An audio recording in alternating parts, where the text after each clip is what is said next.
Hello student, good evening and welcome once again to your online classes. बच्चों, आज की इस वाली वीडियो में हम लोग क्लास 6 के chapter number 3 fibre to fabric का क्वेश्चन आंसर करेंगे। जैसे कि मैंने आपको चैप्टर एक्सप्लेनेशन के टाइम में बताया था कि हम लोग लास्ट जो वीडियो बनाएंगे उसमें मैं आपको इस चैप्टर के जो क्वेश्चन आंसर हैं उसे भी एकदम सिंपल मेथड में लिखा दूंगा ताकि याद करने में आपको आसानी हो। तो चलिए आइए स्टार्ट करते हैं और इस चैप्टर के जो क्वेश्चन आंसर्स हैं उनको अच्छे से समझ करके लिखते हैं।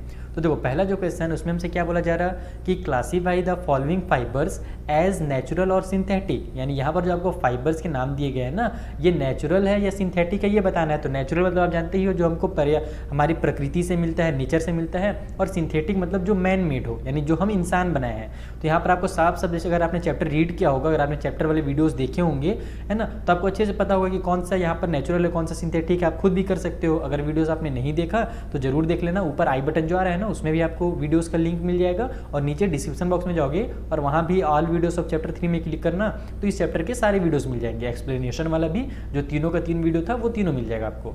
फिर भी यहाँ पर आपको समझा देता हूँ कि अगर देखो सिंपल, अगर 1-2 नंबर में एग्जाम में क्वेश्चन आता है तो सिंपल आप निकला कि नेचुरल फाइबर। ठीक है, नेचुरल फाइबर कौन कौन सा है, तो वहाँ पर आपको वूल जो है जो हमें एनिमल से मिलता है ये हो गया, कॉटन हो गया, और सिल्क हो गया, और जूट हो गया। ये जो 4 है ना, ये सभी क्या है हमारे नेचुरल फाइबर है। और नायलॉन और पॉलिस्टर जो है ये सिंथेटिक फाइबर में आता है। तो अगर 2 नंबर में आएगा तो केवल नेचुरल फाइबर फिर डैश करके ये चारों का नाम लिख देना, और सिंथेटिक फाइबर और फिर डैश करके इन दोनों का नाम लिख देना। लेकिन अगर 3-4 नंबर में ये क्वेश्चन आ जाता है, मान लो, वैसे तो आने के चांसेस कम है, फिर अगर 3 नंबर में भी आ जाता है ना, तो आप इस तरीके से भी इसको स्टेटमेंट बना करके लिख सकते हो कि wool and silk are obtain from animals and cotton and jute are obtain from plant. ठीक है, यानी कि वूल और सिल्क जो है वो हमारे एनिमल से मिलते हैं, कॉटन और जूट जो होता है वो हमको प्लांट से मिलता है। इसलिए इस टाइप से जो हमारे पास जो फाइबर होंगे वो नेचुरल फाइबर कहलाएंगे।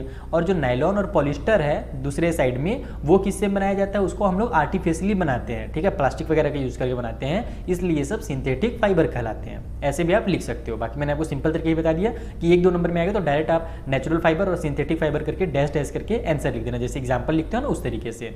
अगला क्वेश्चन चलते हैं, क्वेश्चन नंबर 2 में कि state whether the following statement are true और फॉल्स। यानी ये जो स्टेटमेंट्स यहाँ पर दिए गए ये ट्रू है या फॉल्स हैं। तो देखो, पहला हमारा स्टेटमेंट क्या है कि yarn is made from fibre, यानी यार्न जो होता है वो फाइबर से बनता है। तो बिल्कुल सही। देखो, सबसे पहले फाइबर आता है, ठीक है, उसके बाद फाइबर से यार्न बनता है, यार्न यानी कि धागा, और फिर धागे से फिर हमारा फैब्रिक बनता है यानी कि कपड़ा।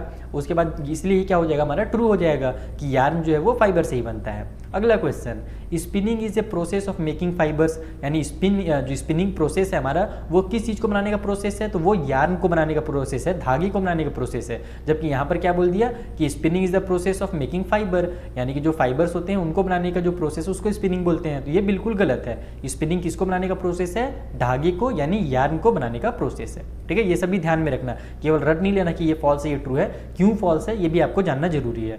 दूसरा क्वेश्चन देखो कि jute is an outer covering of coconut. जो जूट होता है वो कोकोनट के बाहर होता है। बिल्कुल गलत, क्योंकि हमने क्या पढ़ा चैप्टर में कि प्लांट होता है जूट प्लांट, और उसका जो स्टेम होता है ना, डंटी जो होती है, उसके ऊपर जो एक तरह से आप कह सकते हो जैसे चमड़ी तरह का नहीं होता है, जैसे हमारी स्किन होती है ना, वैसे प्लांट की भी स्किन निकलती है ना, देखोगे आप कभी ना कभी प्लांट का स्किन रिमूव करके। तो उसी जो स्किन होती है उसी से क्या होता है, जूट को बनाया जाता है, जूट वाला फाइबर मिलता है। लेकिन यहाँ पर क्या बोला जा रहा है कि जो जूट होता है वो कोकोनट के बाहर होता है। तो ये बिल्कुल गलत है, फॉल्स है।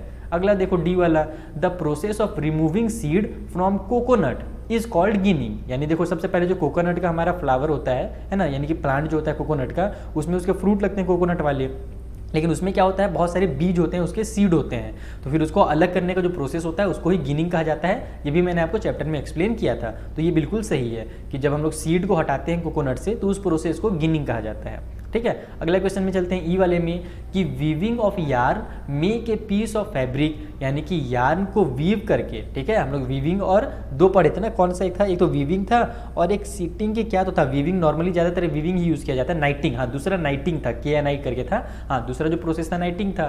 तो यार्न से फैब्रिक बनाने का जो प्रोसेस होता है ना, 2 प्रोसेस है, 2 प्रोसेस बहुत सारे वैसे तो है प्रोसेस, लेकिन 2 प्रोसेस के बारे में हमने सीखा था। एक होता है वीविंग और दूसरा होता है नाइटिंग। तो यहाँ पर वीविंग के बारे में दिया है कि वीविंग करके के यार्न से हम लोग फैब्रिक बनाते हैं, तो बिल्कुल सही है।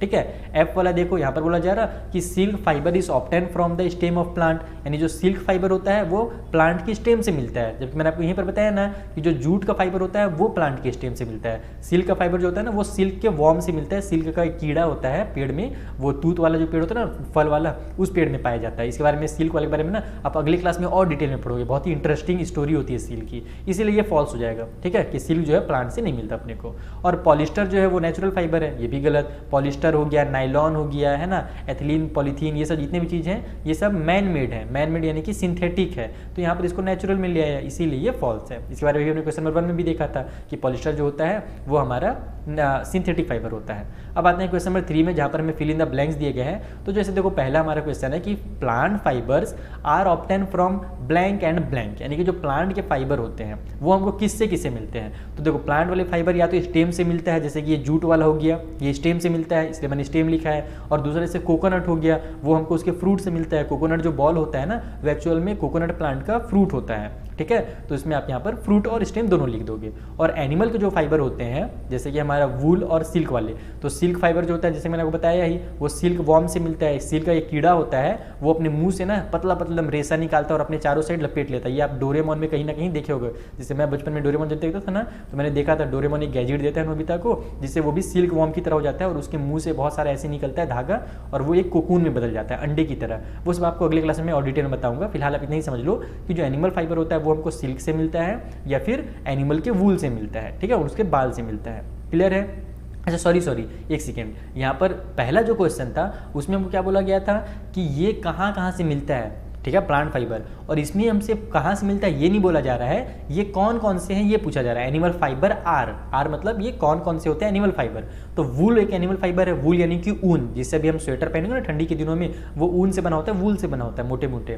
ठीक है, तो ये हो गया एक एनिमल फाइबर, और दूसरा सिल्क जो है वो भी एक एनिमल फाइबर है। ठीक है, जो कि सिल्क वॉर्म से मिलता है। चलिए अब अगला क्वेश्चन नंबर 4 में आते हैं। ज़्यादा क्वेश्चन नहीं है, बहुत सिंपल से क्वेश्चन हैं, एकदम सिंपल से। यहाँ भी क्वेश्चन है 4 वाला कि from which part of the plant coconut and jute are obtain, यानी कि प्लांट के कौन से पार्ट से हमारे, है ना, कोकोनट बोल रहा हूँ सॉरी, कॉटन है और जूट, ये दोनों किससे किससे मिलते हैं। तो जूट हमने बहुत बार आपको बताया, दोनों को बता ही दिया है मैंने कि कोकोनट फिर बोल रहे हैं सॉरी, कॉटन जो है हमारा वो प्लांट के फ्रूट से मिलता है, और जूट जो है वो स्टेम से मिलता है। उसी को बस स्टेटमेंट बना करके लिख दो इस तरीके से, सिंपल स्टेटमेंट कि cotton fibre are obtain from the fruit of the cotton plant. ठीक है, और ये जो होता है ना, इस फ्रूट को क्या बोला जाता है, कॉटन बॉल्स भी बोला जाता है। आप अपना बुक अगर रखे होगे तो बुक में ओपन करना चैप्टर को, इस चैप्टर नंबर 3 को, तो उसमें आपको जो है ना कोकोनट फिर बोल रहा हूँ मैं, बार बार कोकोनट नहीं बता कि बोल रहा हूँ, कॉटन। ठीक है, तो कॉटन का जो आप देखना है जहाँ पर फार्मिंग किया गया है वहाँ पर आपको बॉल्स की तरह दिखेगा, व्हाइट स्नो की तरह दिखेगा, इसलिए उसको